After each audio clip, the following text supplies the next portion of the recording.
Has anybody here ever made a mistake? I've made so many, I'm going to give myself a second hand. It got so bad, one day I typed into Google, I said, "Why am I such a loser?" And I got back 10 million reasons telling me why I was. But then at the same time, I typed in, "Why am I such a winner?" And I got back even more results. As a videographer by trade and someone who has always loved filmmaking, I started thinking about this word mistake and how it related to filmmaking. I thought in Hollywood, when they shoot a scene, they call this a take. And now a lot of times, they're going to have to shoot several takes before they get that scene just right. You've heard them say, take 1, take 2, and take 3. And in the end, they're only going to use one of them. All the others will go into a category I like to call the mistakes. The mistakes. These are the ones that didn't work, right? At least not so far, because you see a lot of times these mistakes, they can end up being some of the greatest and I think funniest outtakes. These are the clips they show us at the end of the film when they roll the credits. The whole word mistakes really gets a bad rap because it's, if anything, it's our interpretation of these perceived failures that's the true mistake. It seems from an early age we're just conditioned to believe that making a mistake is a bad thing. We get reprimanded for it or even taught to feel shame. This is probably why a lot of us give up on our goals and our dreams. We're not prepared for these mistakes and failures that we're going to make along the way. And furthermore, what scientific research now shows is that our brains are predisposed to over-exaggerate potential threats. You might think survival of the fittest. And at the very same time, we've yet to notice any of these positive elements which are still to come. How many people here can remember back to 1975 in a little movie called Jaws? Da-dum, da-dum, da-dum, da-dum, da-dum, da-dum, da-dum. This was a movie about a shark that was so scary that once you saw it, you never ever went back into the water with the same feelings again. This movie made millions and millions at the box office and also made Steven Spielberg, helped shape him into one of the greatest directors today. But what most people don't know about this movie is all the problems they had during the production of it. There were so many, in fact, that the cast and crew eventually started calling the movie set flaws. From their very first day of production, they didn't have a finished script to work with. They were still rewriting it. They didn't have any actors picked out for the lead roles yet. And most importantly, this giant mechanical shark that was built to be in many of the scenes was malfunctioning on the very first day and soon became unusable. So these guys had to think quick. They had to do a little brainstorming. They were now confronted with making a movie about a shark, but they didn't have a shark. So they did some brainstorming. They thought, well, if we don't have a shark, why don't we let the audience be the shark?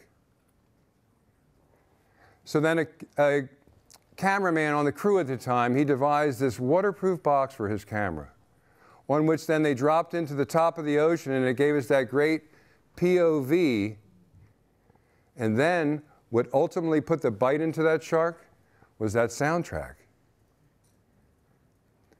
Now, I think the most interesting part of this whole story is that had the movie Jaws been shot as it was originally written and planned, most say it would have been B-rated at best because that shark just didn't look that good. But it's because of all the problems during the production of this movie that it's now iconic.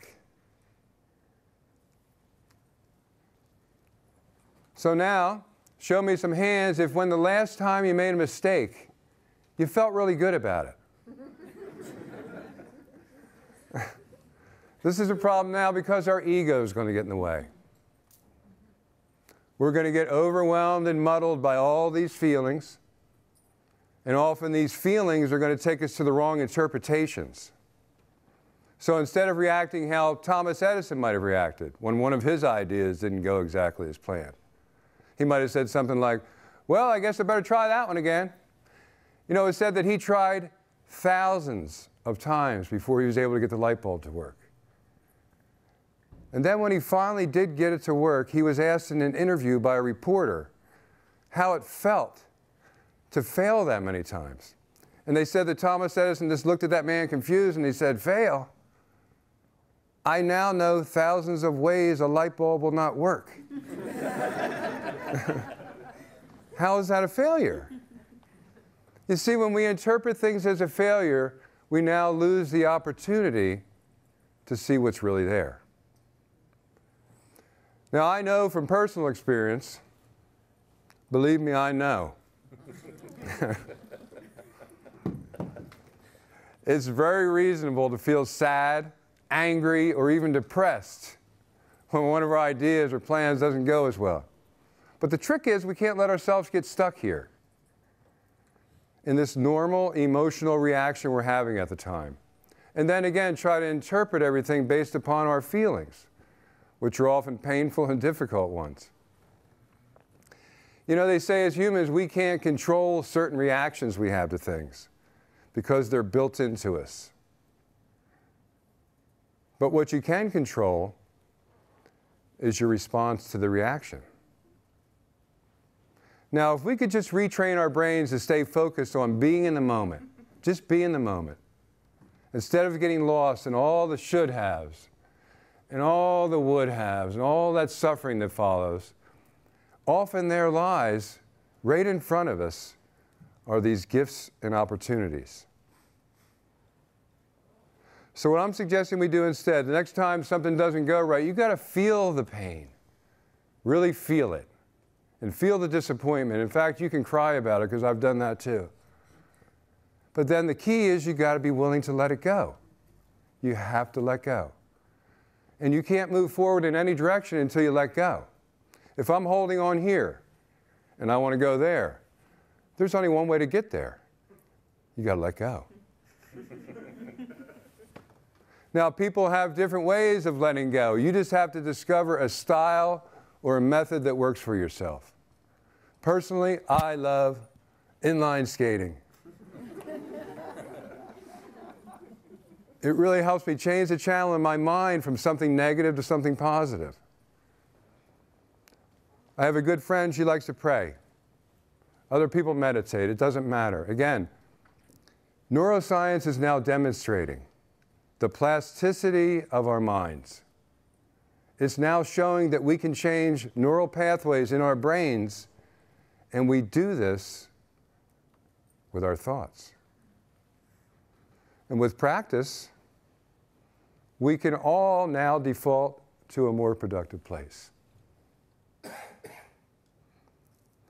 Ladies and gentlemen, the next time you set out to do something new and things don't go so right, like they often do, don't look at it as a mistake, but rather a take. And if you're committed to seeing what's really here instead of what's not, you might just then see your very own greatest outtake.